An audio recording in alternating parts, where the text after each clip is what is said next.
All right, here today with the director of swimming at Queen's University, Jeff Dugdale. How you doing, mate? Great. Thanks. Great to see you.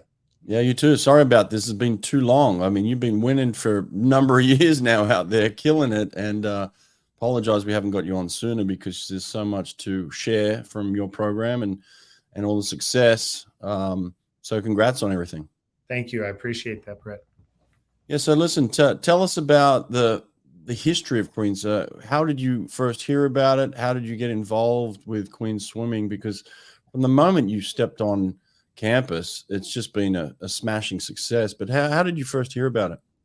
Yeah, well, Coach Marsh and I were here. David Marsh and I were here with Team Elite and starting Hmm. Team Elite, and we Yep. needed some infrastructure. And with that infrastructure, we had contacted a local university, Queen's University, Hmm. and asked them if they had a pool. And they said, great timing, that they did have a pool, but they wanted to start as an enrollment driven university, wanted to start swimming and wanted some consulting and uh, kind of not only some consulting, but wanted some kind of some figures run and Hmm. leadership to see if they could get it started. So David and I went to work and started working with them on it.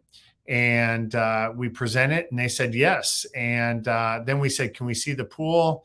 And they kind of joked, and the president was afraid if we saw the pool, we wouldn't have taken the job or the task to start swimming for him. So they said they didn't have a key that day to show the pool, but trust them. And David and I always felt water's water. We can make anything work. But when we walked into it, it was called the ovens. And we thought the ovens was, when we felt the temperature, we thought it was appropriately named because we thought it was actually a nickname, but to later find out it was actually after a real person. But we turned it into a 4-lane pool and put some bells and whistles like ropes hanging from the ceiling, and for Team Elite, and to start a program. And in doing that, um, we got it done, and they said, we're going to build you a pool. We were actually 13 weeks in the pool when they Mm. had to shut it down because they were going to tear the building down and build a new facility, which was going to take a few years. So we spent our first couple years traveling around the city of Charlotte swimming, but we had a strong vision. We kept our eye on the fact that we were going to have a great facility for Team Elite to train out of, and that's how we got started. Wow, crazy story. And then obviously it evolves from there. You know, you take over this team. Was it men's and women's at the time? What was the team structure at Queens at the time?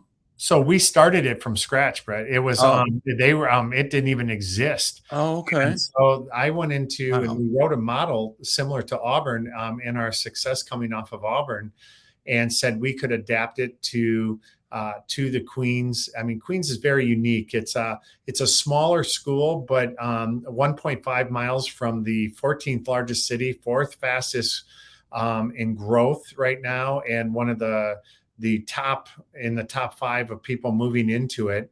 And the average home price around us is $1.5 million. So it had a unique kind of structure to it. So we thought starting it was just going to be the perfect demographics to help the school.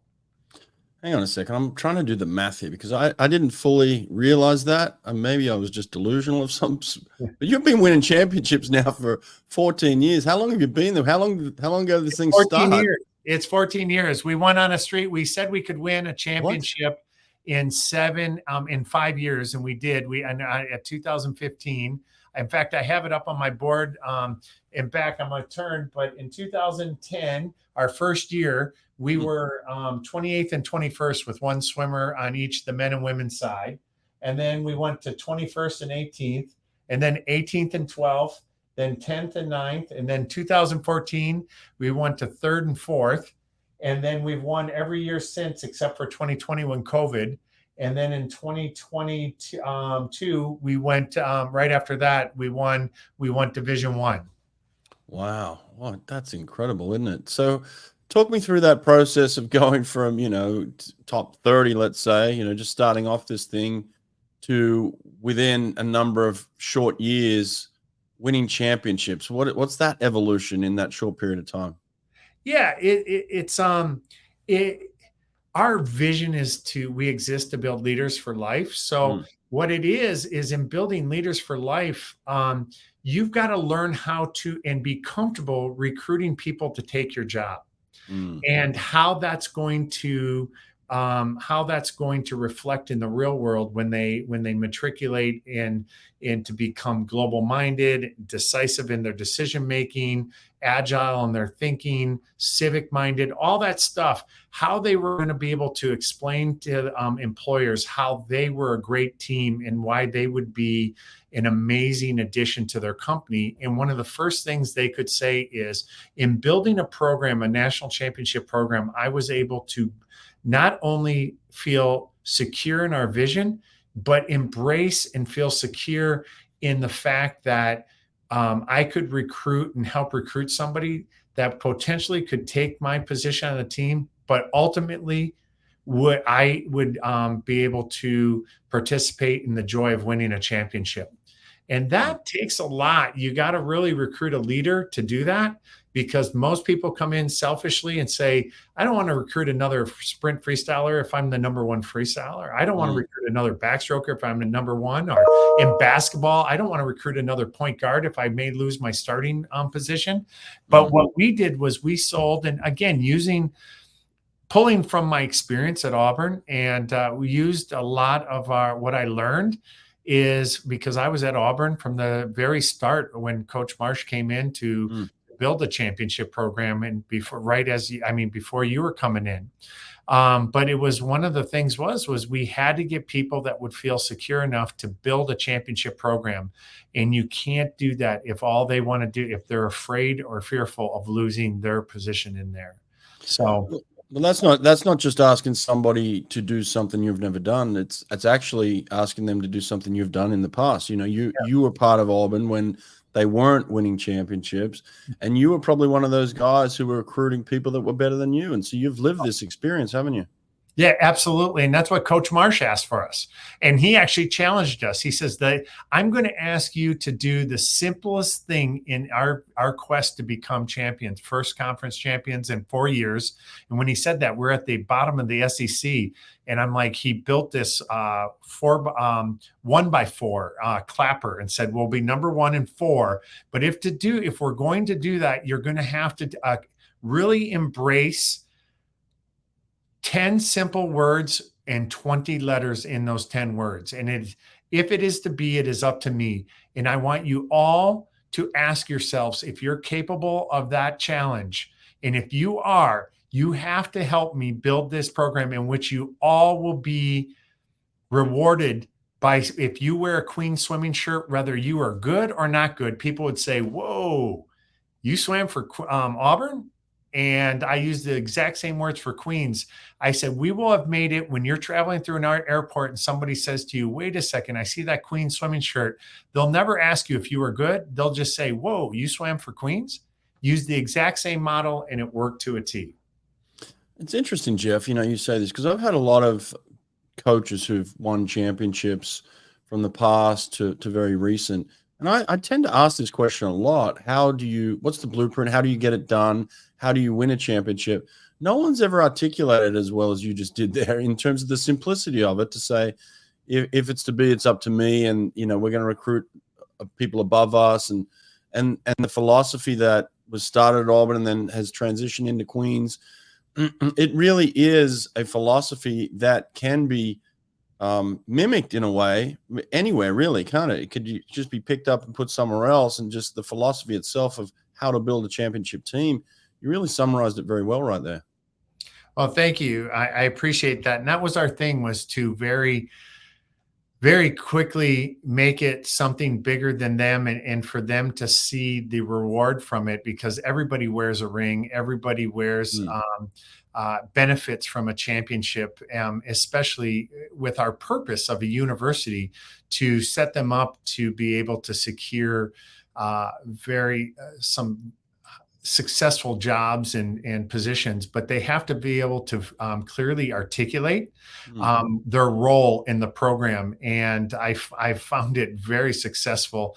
And there's one other piece to it is I always told them this: you've got to leave your legacy at Queens, very similar to how we were told we had to leave our legacy at Auburn. And you're going to understand this fully, Brett, as you've left many legacies there.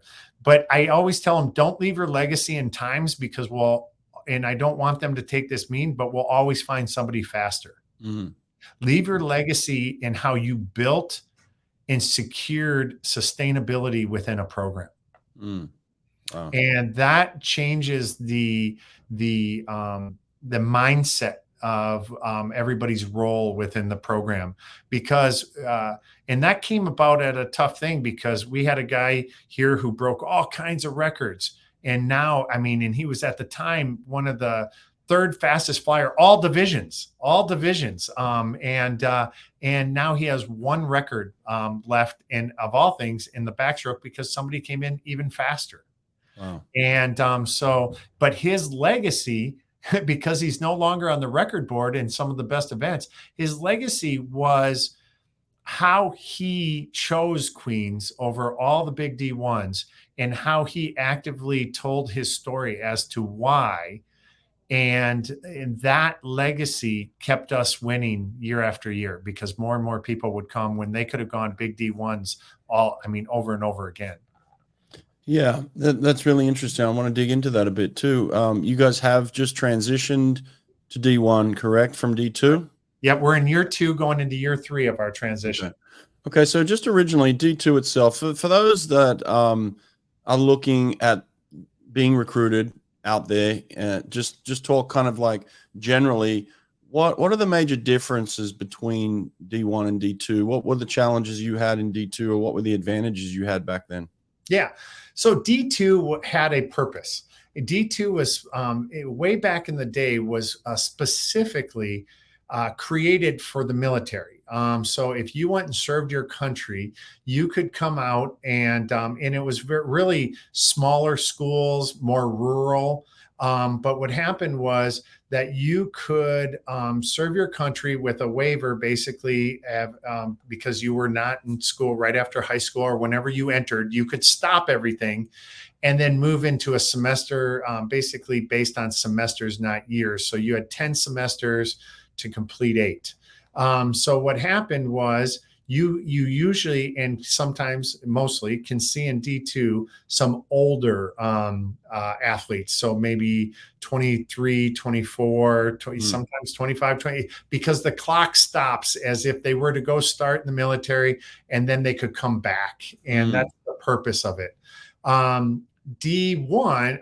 and then the advantage was you could really look at internationals who thought they could combine academics and athletics in Europe, and only to find that that's very hard to do with the way the systems are created. So they maybe didn't matriculate right away, or maybe did, but then said, I can't do both. So I want to continue my education and my academics. So they came to us after a year of doing academics in Europe, and then came to us.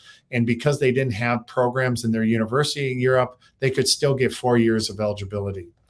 Wow. So that was a big advantage. The other was the size of the school. Being a smaller school, for higher end, with our mantra of wanting to put people on European teams and U.S. teams and Olympic Games, they could really get into the fact that you could train at a high level, as long as you could show them the process to put them on an Olympic team. They could train and work with the university system, where it wasn't a one size fits one. It was, a one size fits all. It was a one size fits one, where our university embraced our whole concept of Olympians made here, and that they will work with you. You can't do less. You'll probably have to do more, but they will work with you. If you have to do a training camp or do anything, they'll really they'll work alongside and help you and build a team around you to make sure you're very successful, but in both your academics and athletics. But it takes effort. Nobody's getting anything shortcut. Nobody's taking a shortcut, but they really work with us.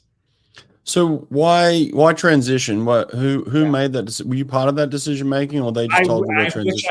I was on a committee, but it's the president. So here's what happened after COVID. D2 is funded solely. D2 and 3 are funded solely by the Final Four of basketball, D1 basketball. And what happened is, if you think back when COVID happened, it happened on March 20th.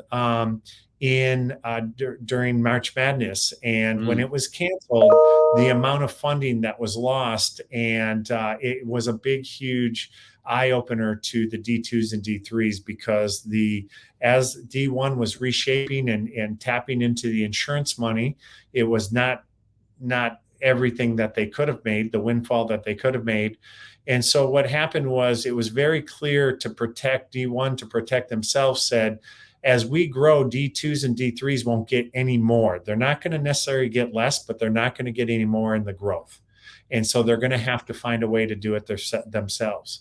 So we had to look internally as a university during those COVID times and look at our sustainability more in a town such as Charlotte. We had a niche that we could become the only Division I private university within the city of Charlotte.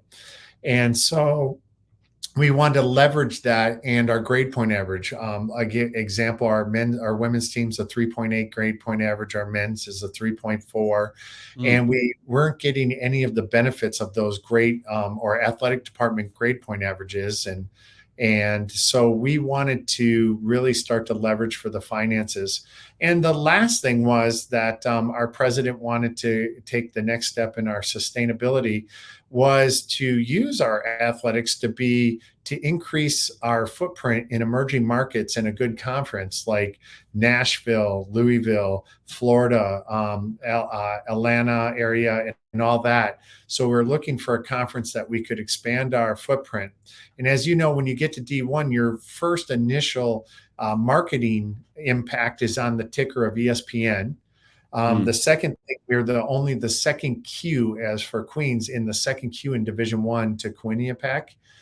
So we had a big advantage there. And then finally, having won and been the recipient of winning national championships, we got pretty good press, but we didn't get, we get press just to get press in Division I, but in D2, you had to win to get anything.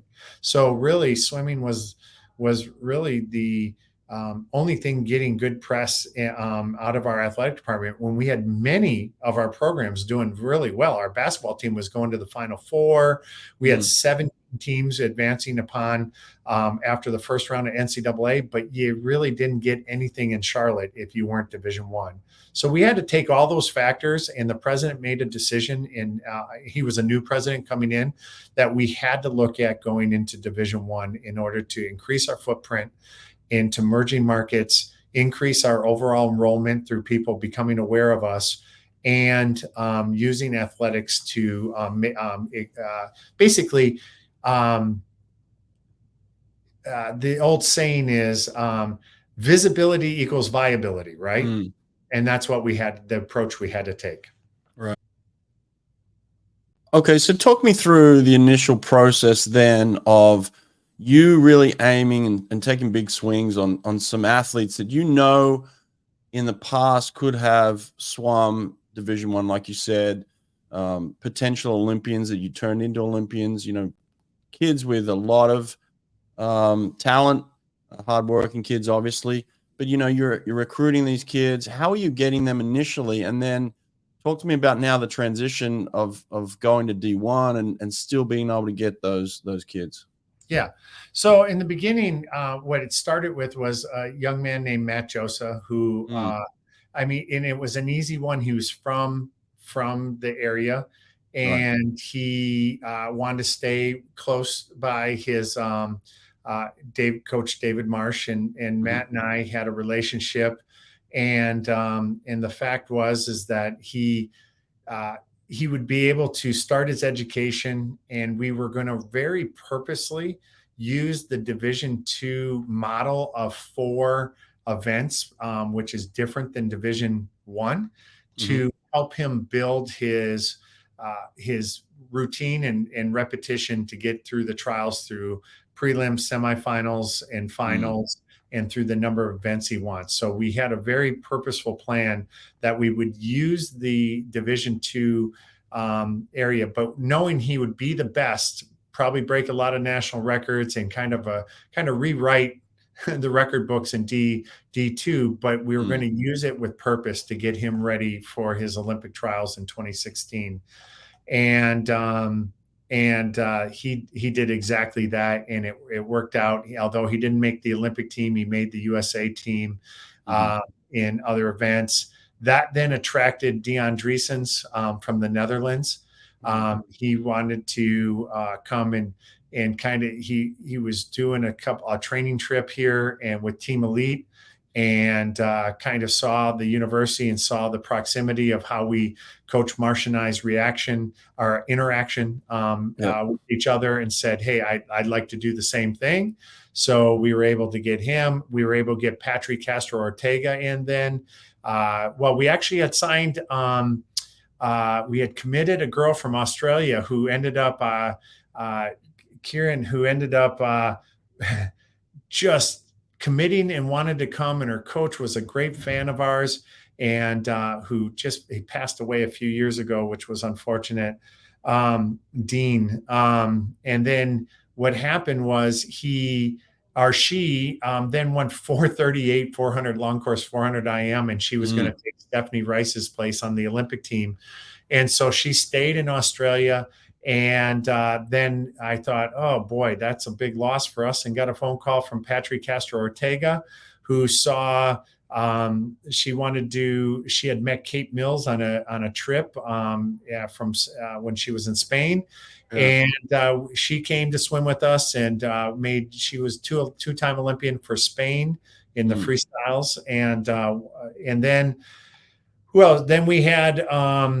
we had Marius Kusch come to us, and Alex Kuhnert, who Alex ended up making the world championship team with Germany. And once one did well, others wanted to come. What we found with a lot of countries, I think we have 8 Germans based on the success of most every German that swam with us has done something nationally with them, with the German team somewhere. And that happened with a lot of different countries. And it just started to snowball because they knew it wasn't just verbiage. It wasn't just talk.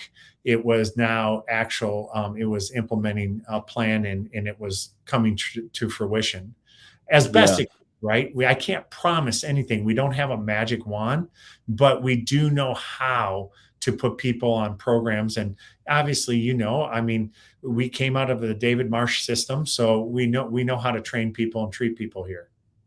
Yeah, absolutely. I mean, there was the same kind of concept for me. It was like, it's that pebble effect. You drop a pebble in, and it creates these ripples, and all of a sudden you got 8 Germans on your team, and they're all fast. So it's like, it's phenomenal. But so you're winning championships, and that starts to take off, and obviously championships breed championships, and people want to be part of that system. Was there a fear in you of losing that then, of like going to D1 and having this kind of stuff from scratch again? No. Yeah, David and I had lots of conversations. I've always wanted to learn, and it's I've talked to you a lot when you were at Auburn and talked. One of the things that I love learning is one of my fears was losing, and it wasn't losing. Hang on, I guess I've got to say, one of the things that I wanted to do as a mentee was I was driven to win because it was for some reason, I had this weird sense it was my way to thank my mentors. Right. If I won using what I learned, I would thank my mentors. And then it got to become, how do I properly thank David Marsh? As I do it by winning how many he won. And Mm. now then he went back to work and won more. So it's very frustrating. You're But still trying to catch up now. yeah, so now and Richard Quick, the same thing. Yeah. How do I keep Right. winning with the thing? And it became something for me to as a way to thank you. And I would spend my whole time on my trip home from winning a championship, calling and making phone calls, thanking everybody who helped us do this, because it was the best appreciation because they could partake in it.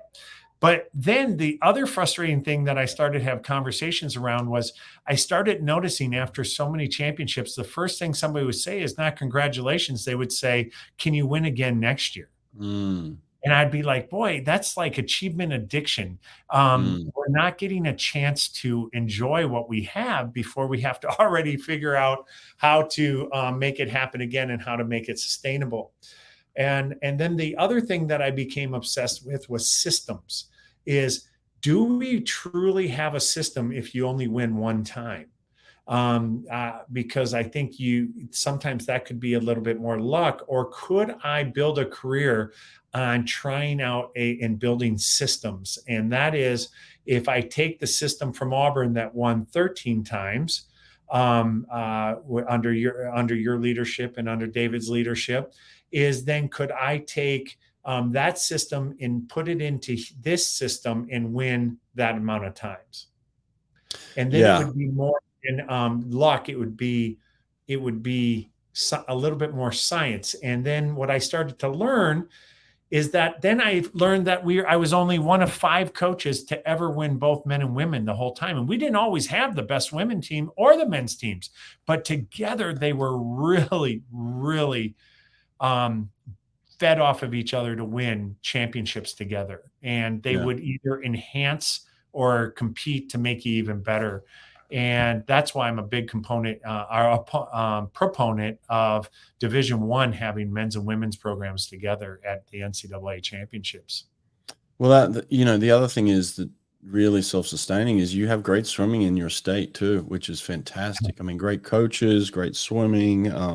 It's very much a swimming state there with a lot of pools and No. Wait, Brett, I have to interrupt there because you just said something amazing. We led the number of people at Olympic trials, but do you know that North Carolina is the 50th state, or it was all the way up until in lack of pools? We don't have a lot of pools. Really? Yeah, it is crazy. We're constantly trying to build more pools here, but it is amazing what we don't have and yet what we produce. Yeah, it is amazing because I just imagine when I think of the state, I think of pools and programs and success. Yeah. It's amazing. It's just, we have so few, but people think of the Swim Max. They think of the UNC Chapel Hills, but those are the universities and but they don't, we don't have a ton of pools. Right. Yeah. Now, in terms of, academic competitiveness and things like that, and scholarships and, obviously ways that you can attract people to the university. Talk to me about what you have now that you can offer at Queens. Yeah. We didn't have that big of a jump from D2 to D1 because in D2, we could offer scholarships as well. In D1, we could offer scholarships. The biggest change is, and where we need to get to, is in D1, your scholarship limit for men is 9.9, and for Division II it was 8.1, and so there's a difference there. But the biggest difference is in women. In D2, it's 8.1 for women, but it's 14 in D1, and so we have a gap we have to overcome there. So right now, that's the big thing we have to overcome. The other thing is that we don't have diving. When we built our pool, we didn't have diving. We didn't have the space for diving.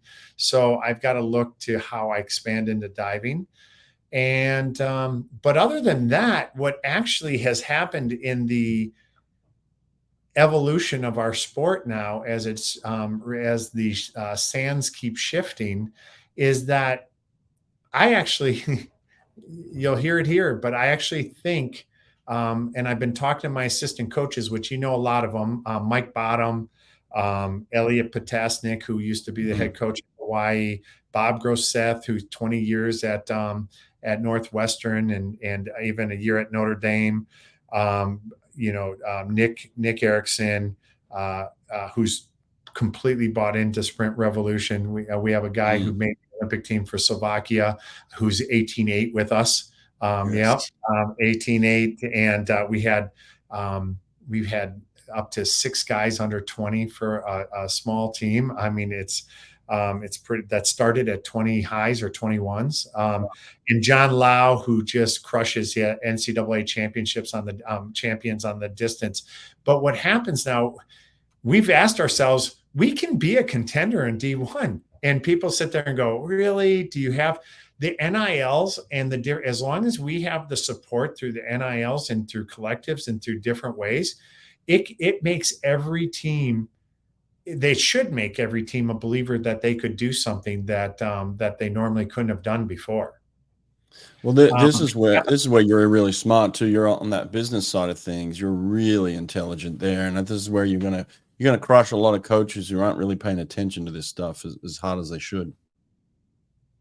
Yeah, well, it just makes sense, but I appreciate you saying that, but I am blessed with 13 years of corporate and money being poured into me and learning that stuff. But I've really embraced artificial intelligence and the Moneyball type of stuff, and using the greatness of my assistant coaches to sit there and say, wait a second.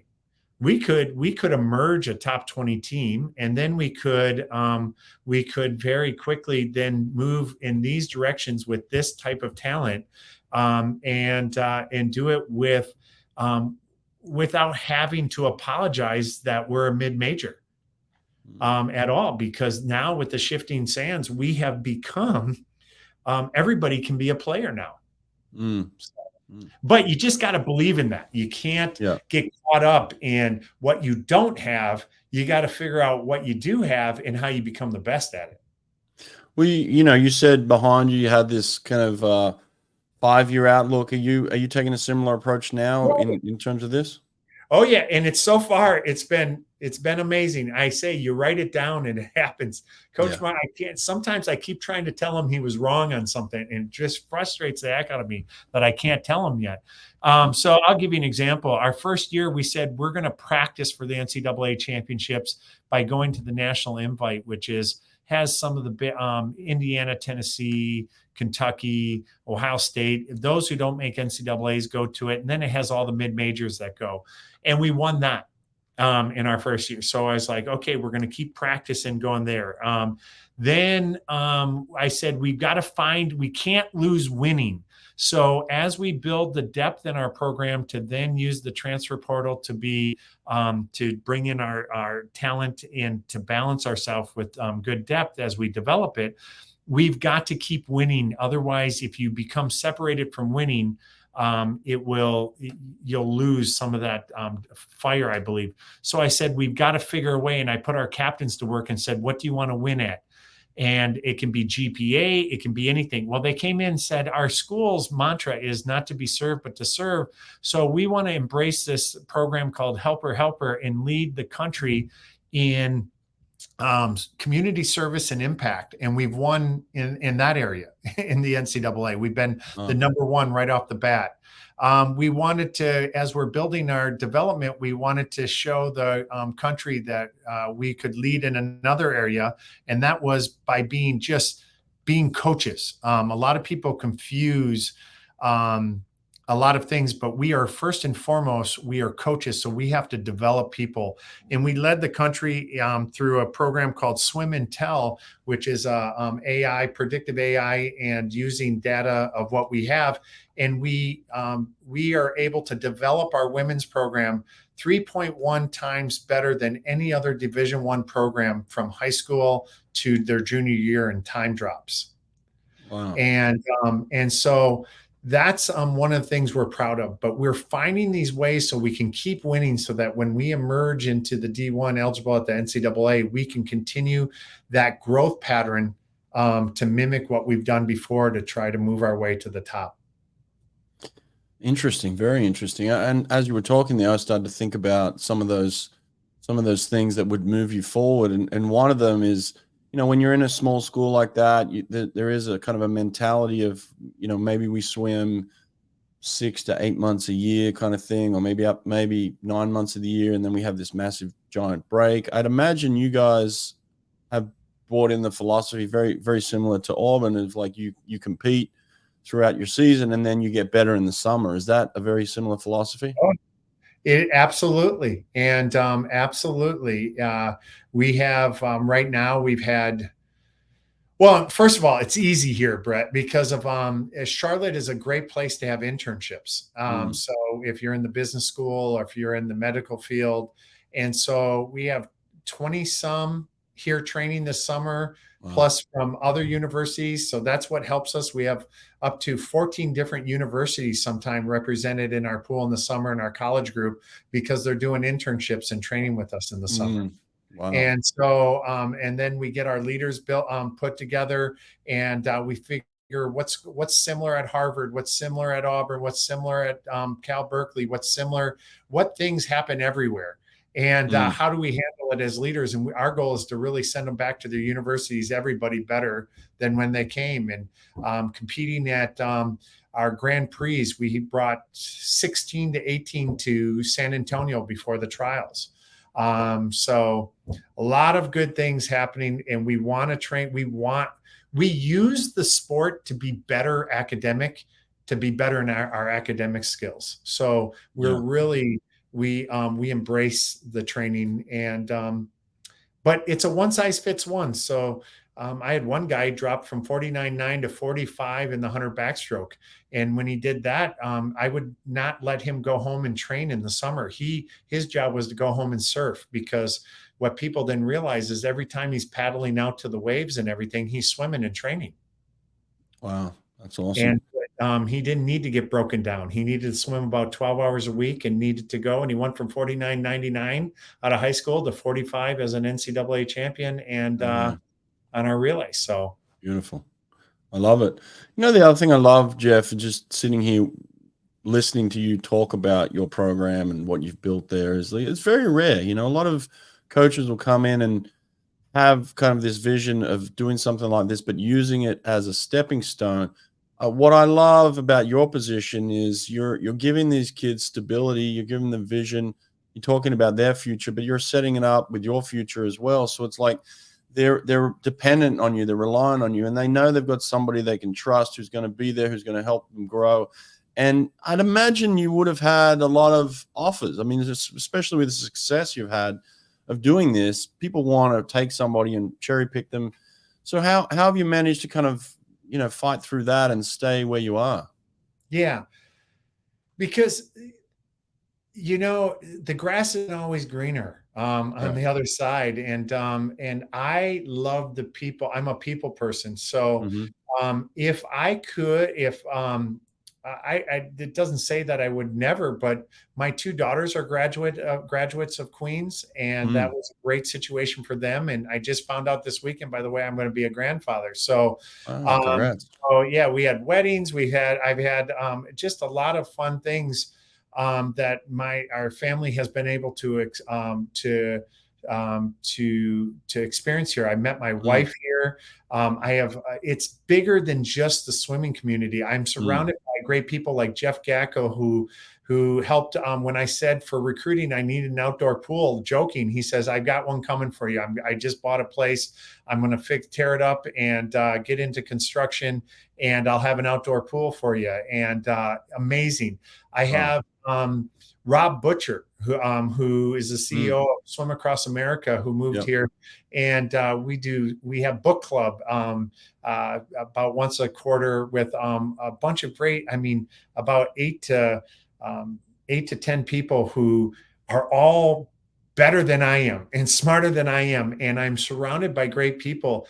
And so, if I were to ever leave, it would have to be for where I could build a team here. But I have people like Mike Bottom and Bob Grosseth, who's been with me 7, 8 Mm, years, mm, who are volunteer coaches. wow. But they want to be here because we can do some amazing things. And that's I have a staff of 6 and only 3 are paid. Wow. And that, that's one of the biggest difference. But people want to come here, and it's a great place to live. And I feel a sense of responsibility when people uproot and move and want to be a part of this, because they too can have a lot to share. Then I feel like I owe that. I don't have to get caught up into what's bigger and what's different, because I feel, and again, people are gonna, I hesitate when I start it with I feel like, and then I pause because people are going to think this is really weird. But I feel like the NCAA in its most recent shifts has been shifting to make sure I stay where I can stay, where I stay with all the great Mm. people I've surrounded myself with. Because, like I told you, some people will laugh, and I understand it when they say, I can't believe he thinks he can still win a championship. I appreciate that, and we need people like those people to doubt and to keep me questioning why. But I really can't see how I can't compete for a championship in the new place. Yeah, it's going to take some more work, and I got to expand my skills past X's and O's to fundraising in new ways and in different areas. But I think if we, with a solid vision and our strong values and an even better exit strategy, that people will buy into and want to support those efforts. Yeah, that's awesome, man. It's good to hear. Good to hear you talk like that, and it's really cool what you built there. And people should definitely check it out. In terms of the availability to do that, how do you invite people in to look at your program? Yeah. One is it's more than swimming. You've got to want to be here. You've got to want to leave a legacy and show me how you're going to leave a legacy beyond times. And if you can clearly articulate that, and we can have some good conversations, then it's very easy. Brett, you'll appreciate this. I don't have to recruit 80 to 100 people. I have to recruit anywhere from probably 25 to 30 men and women on each side, and we have a really good yield rate. I really don't I want to stop you there for one second, yeah. because you made a really good point straight off the bat. Is you initially straight away said, "I'm looking at you to see how you can influence my program." And a lot of people, a lot of kids, a lot of parents, they forget that. They think that it's just about them being wanted and you coming to us like, "We need you, please come to us," type thing. It's like you're saying, hang on a second, you need to prove to me that you can add value here, that you can thrive and you can make us better. I love the way that you started that, you know? And that I learned that again from Team Elite. When David invited me in to be the director of high performance for Team Elite, one of the things I found myself doing is on the interviews, basically with these programs. And I don't know why. I can't explain why, because it makes sense that anybody who wanted to be an Olympian should have been able to come and train with us. But again, I think an instinct kicked in that David had always told us, is that you got to find the right mix. And I remember one instance where a father called me and was telling me, and I knew the swimmer, amazing swimmer, how they wanted to make the Olympic team with us and swim with us. And without even asking David, which was, I think, a big problem, I should have asked him. But I said, I don't think this would be a good place for you. And he said, why? And I said, because you called me, not the swimmer. And to win a medal, you can't want it more than the swimmer. And they were like, whoa, I'll have them call you. And I'm like, no, this isn't the right place. I had other instances where someone said, hey, they were great swimmers, NCAA champions, and said, we want to swim with you and Team Elite and David and make the Olympic team. And instinct kicked in, and I said, we're going to have more talks. I don't think this will be the right place. And they were like, why? And I said, because you can't, this isn't a place to make an Olympic team. It's a place to win a medal. And to win a medal, you have to be able to, making the team as part of the process of winning the medal. And I took that to Queens, and I basically said, you've got to be able to, because in the end of 4 years, you have to matriculate into adulthood. And I'm going to show you something, a visual. I show them this. I show them the sheet that I created, that you have to be able to hold it up close. All right. I said you have to, and this is the kind of the timeline in building neighbors with our values. You have to be able to leave global minded, honorably engaged, agile in your thinking, decisive in your decision making, civic minded, and professionally adept. And that will not be will not get you any of that.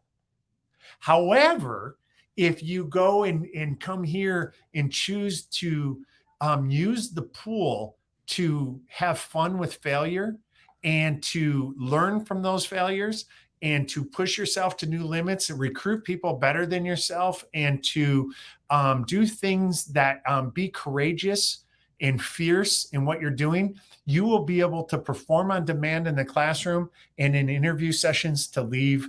And once you leave your legacy in that, you will make yourself a valuable team member with a company.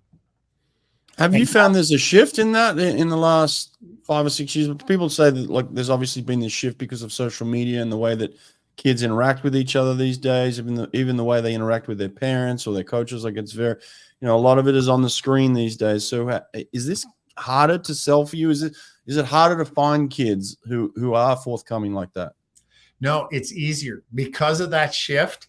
You can clearly differentiate somebody trying to tell you what you want to hear versus somebody who is genuine in what they want to do. And it has become easier in that. And I have a young man coming in who nobody knows yet. He's going to be really good. We just know.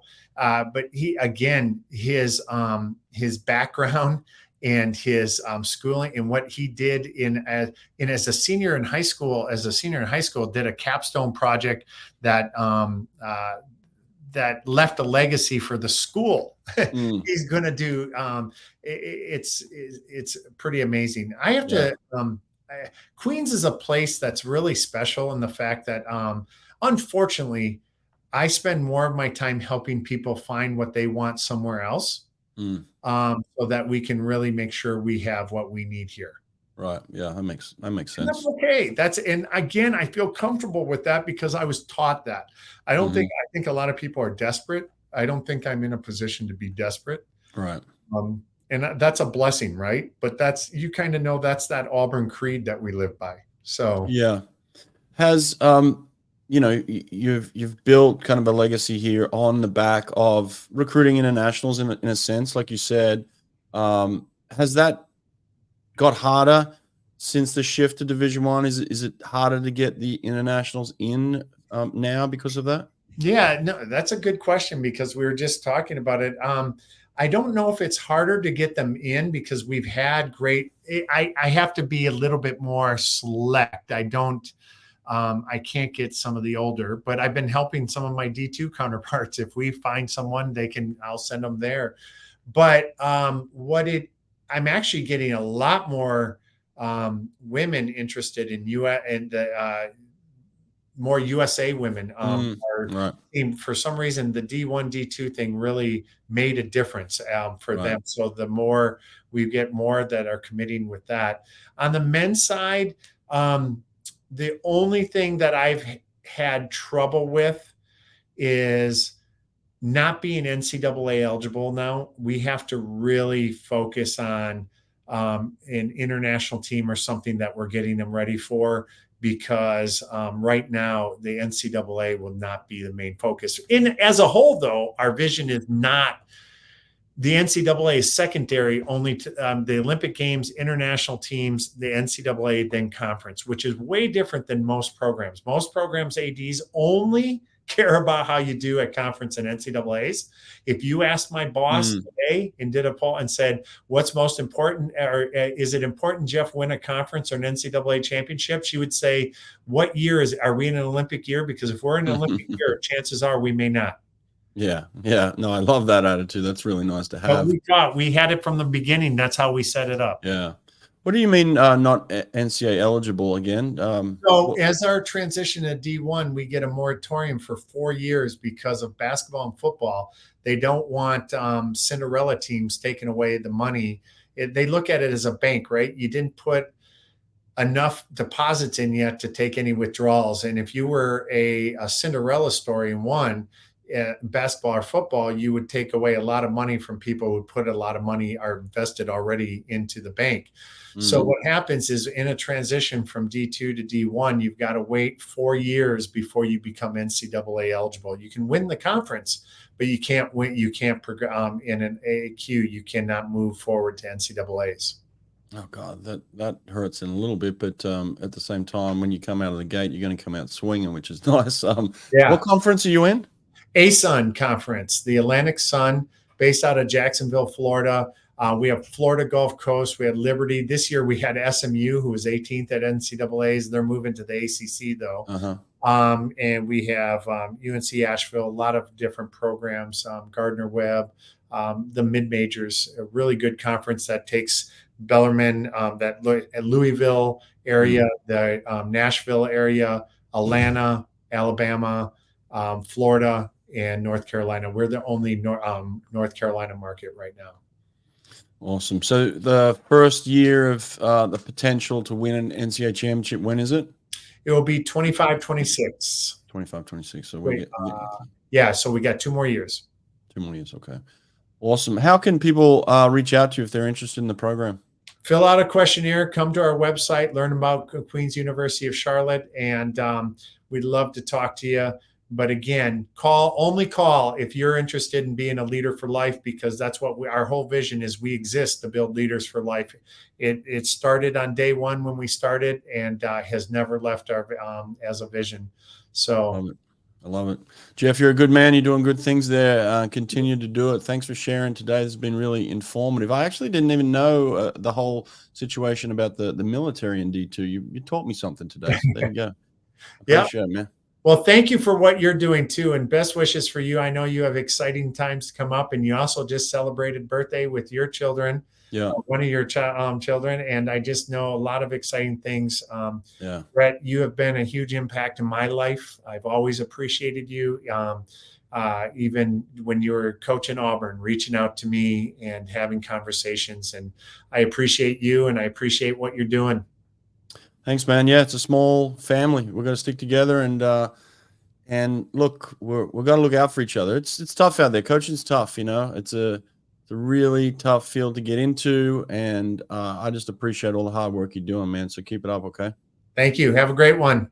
All right, take care. Yep.